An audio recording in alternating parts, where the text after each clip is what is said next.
Welcome to my channel logic play. வாங்க கிளாஸ்க்குள்ளே போகலாம். ஓகே ஸ்டூடெண்ட்ஸ், இப்போ நம்ம பார்க்க போகிறது exercise number 11.2 second set of sum. Integrate the following function with respect to x அப்படின்னு பார்க்க போகிறோம். இதில் சில ஃபார்முலாஸ் நம்ம ஏற்கனவே பார்த்த அதே ஃபார்முலாஸ் தான் எழுத போகிறோம். எப்படி எழுத போகிறோம் அப்படின்னா, இன்டெக்ரல் நீங்கள் பார்த்துருப்பீங்க, சைன் எக்ஸ் டிஎக்ஸுங்கிற ஒரு ஃபார்முலா வரும். இங்கே அதே மாதிரி என்ன பண்ணிக்க போகிறேன், சைன் ஏஎக்ஸ் ஏங்கிற ஒரு வேல்யூ மட்டும் எனக்கு என்ன ஆகுது, எக்ஸ்ட்ரா இங்கே ஆட் ஆகுது. ஓகேவா?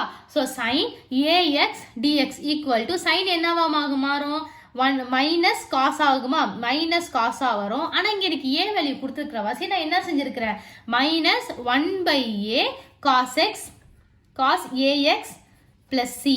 ஓகேவா? இந்த மாதிரி அந்த வேல்யூஸை நான் போட்டுக்க போகிறேன். இந்த மாதிரி தான் அதே மாதிரி ஒரு 2-3 ஃபார்முலாஸ். ஓகேவா? ஸோ இங்கே யூட்டிலைஸ் ஆகிற ஃபார்முலாஸ் மட்டும் நான் இப்போ எழுதுறேன். ஓகேவா? ஸோ இன்டெக்ரலில் இந்த ஃபார்முலாஸ் எழுதிட்டீங்க. அடுத்தது என்ன அப்படின்னு பார்த்தீங்கன்னா, இன்டகிரேட் காஸ் ஏஎக்ஸ் டிஎக்ஸ். அது என்னவா மாறும், பாசிட்டிவா பிளஸ் 1/a. இங்கே என்ன வரும், சைனு ஏஎக்ஸ் பிளஸ் சி.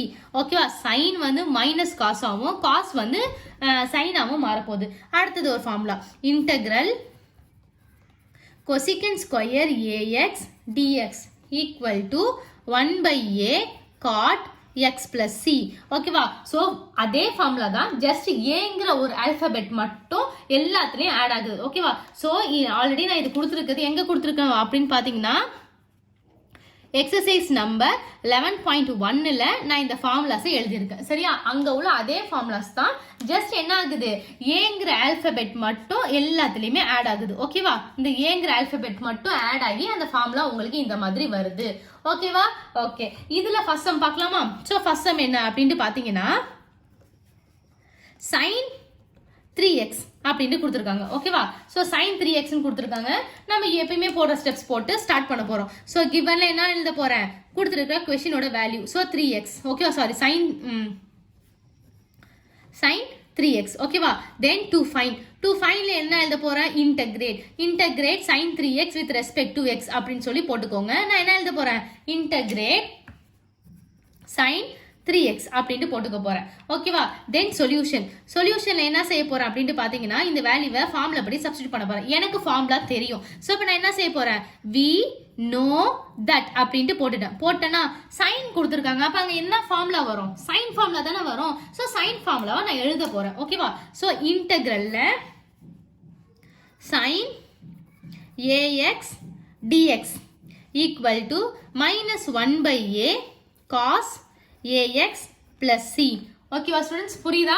ஏன் மேம் ஏஎக்ஸ் ஃபார்முலா எடுத்திருக்கீங்க அப்படின்னு நீங்க கேட்டீங்கன்னா, பிகாஸ் நம்ம இதுவரைலாம் பார்த்ததெல்லாம் ஜஸ்ட் சைன்ல எக்ஸ் அப்படி மட்டும் தான் பார்த்துருக்கோம். இங்க வேல்யூவோட பார்க்குற வாசி இந்த ஏ ஃபார்முலா நான் எடுத்துக்கிறேன். ஓகேவா? அந்த ஃபார்முலா எடுத்துட்டு இப்போ என்ன செய்ய போறேன், வேல்யூவை சப்ஸ்டிட்யூட் பண்ண போறேன். சப்ஸ்டிட்யூட் பண்ணலாமா? ஸோ இன்டெக்ரல்ல சைன் போட்டுக்கோங்க, 3x போட்டுக்கோங்க, dx போட்டுக்கோங்க. ஓகேவா? இப்போ உங்களுக்கே தெரியும், சைன் ஏஎக்ஸ்னு வருது, இங்க என்ன வருது, சைன் 3xன்னு வருது. அப்ப ஏவோட வேல்யூ என்ன, ஸ்ட்ரெயிட்டா கொடுத்துருக்காங்களா? ஸோ ஏவோட வேல்யூ 3. ஓகேவா? சப்ஸ்டிட்யூட் பண்ணிடலாமா? ஓகே, ஃபார்முலாலே நம்மளுக்கு மைனஸ் வரதுனால நம்ம மைனஸ் வேல்யூ அங்கே எக்ஸ்ட்ரா ஆட் பண்ணிக்க போறோம். Minus 1/3 cos 3x plus c. ஓகேவா ஸ்டூடெண்ட்ஸ், அவ்வளோதான், இந்த சம் முடிஞ்சிருச்சு. இதோட எவ்வளோ ஈஸியாக இருக்குது. ஜஸ்ட் அந்த ஏவோட வேல்யூவை ஐடென்டிஃபை பண்ணுறீங்க. ஐடென்டிஃபை பண்ணிவிட்டு நீங்கள் அதை அப்படியே என்ன பண்ண போகிறீங்க, ஃபார்முலாவில் சப்ஸ்டிட்யூட் பண்ண போகிறீங்க. உங்களுக்கு ஈஸியாக சமையல் ஆகிடும், சார்ட் அவுட் ஆகிடும். அவ்வளோதான் ஸ்டூடெண்ட்ஸ். ஓகே ஸ்டூடெண்ட்ஸ், இப்போ நம்ம செகண்ட் சம் பார்க்க போகிறோம், காஸ் 5 மைனஸ் 11x. ஓகேவா? ஸோ ஆஸ் யூஷுவல் என்ன பண்ணுவோம், கிவன்லேருந்து ஸ்டார்ட் பண்ணிடலாமா? ஸோ கிவன்லேருந்து ஸ்டார்ட் பண்ண போகிறேன். கிவனில் என்ன செய்ய போகிறேன், கொடுத்துருக்க வேல்யூவை எழுத போகிறேன், காஸ் 5 minus 11x. ஓகேவா? தென் டு ஃபைன்ல என்ன எழுத போறேன், இன்டகிரேட் அதை கொடுத்துருக்கிற கொஸ்டின். ஓகேவா? So cos 5 minus 11x. ஓகேவா? அடுத்தது என்ன எழுத போறேன், சொல்யூஷன்ல நம்ம என்ன செய்ய போறோம், cos 5 minus 11x இதை சார்ட் அவுட் பண்ண போறோம். சார்ட் அவுட் பண்றதுக்கு முன்னாடி நம்ம ஃபார்முலா எழுத போறோம். ஃபார்முலா நம்மளுக்கு என்ன தெரியும், ஏற்கனவே தெரியும். அதெல்லாம் நான் என்ன எழுத போறேன், we know that அப்படின்னு சொல்லி போட்டுட்டு ஃபார்முலாவை எழுத போறோம். ஃபார்முலா என்ன, இன்டெக்ரல். ஸோ காஸ் கொடுத்துருக்கிற வாசி காஸ் ஃபார்முலா தான் எழுத போறோம். ஓகேவா? So cos ax dx equal to 1/a sin ax plus c. ஓகேவா ஸ்டூடெண்ட்ஸ், இதுதான் ஃபார்முலாவை இப்போ எழுதிட்டேனா. அடுத்தது என்ன செய்ய போறேன், வேல்யூவை சப்ஸ்டிட் பண்ண போறேன். சப்ஸ்டிட் பண்ணிடலாமா? Integral cos 5 minus 11x into dx equal to, இப்போ நான் வேல்யூ எழுதணும். வேல்யூ எழுதுறதுக்கு முன்னாடி எனக்கு a ஓட வேல்யூ நான் என்னன்னு கண்டுபிடிக்கணும். இங்கே என்ன கொடுத்துருக்காங்க, 5 minus 11xன்னு கொடுத்துருக்காங்க. கொஸ்டினில் என்ன கொடுத்துருக்காங்க, இது axன்னு கொடுத்துருக்காங்க. x கிட்ட எது வருதோ அதுதான் a ஓட வேல்யூ. அப்போ இங்கே a ஓட வேல்யூ என்ன, a equal to minus 11. ஓகேவா, சப்ஸ்டிட் பண்ணிடலாமா ஸ்டூடெண்ட்ஸ்? ஓகே, பண்ணிடலாம். இப்போ a ஓட வேல்யூ சப்ஸ்டிட் பண்ண போகிறேன். 1 divided by minus 11 sin, இங்கே என்ன வரும், இங்கே கொடுத்துருக்க வேல்யூ அப்படியே வரப்போகுது. 5 minus 11x into dx வராது, plus c. ஓகேவா, இப்போ என்ன செய்ய போகிறேன், இந்த மைனஸை மேலே கொண்டு போகிறேன். Integral cos 5 minus 11x dx equal to minus 1 by 11 sin 5 minus 11x plus c. அவ்வளோதான் ஸ்டூடெண்ட்ஸ், ரொம்ப சிம்பிள். இப்போ தேர்ட் சம் பார்க்க போகிறோம். தேர்ட் சம் என்னன்னு பார்த்தீங்கன்னா cosecant ஸ்கொயர் 5x minus 7. ஓகேவா, ஸோ கிவனில் என்ன செய்ய போகிறேன், கிவன் போட்டுட்டு கொடுத்துருக்குற வேல்யூ எழுத போகிறேன். So cosecant square 5x minus 7. ஓகேவா, அடுத்தது to find என்ன எழுத போகிறேன், இன்டெகிரேட்.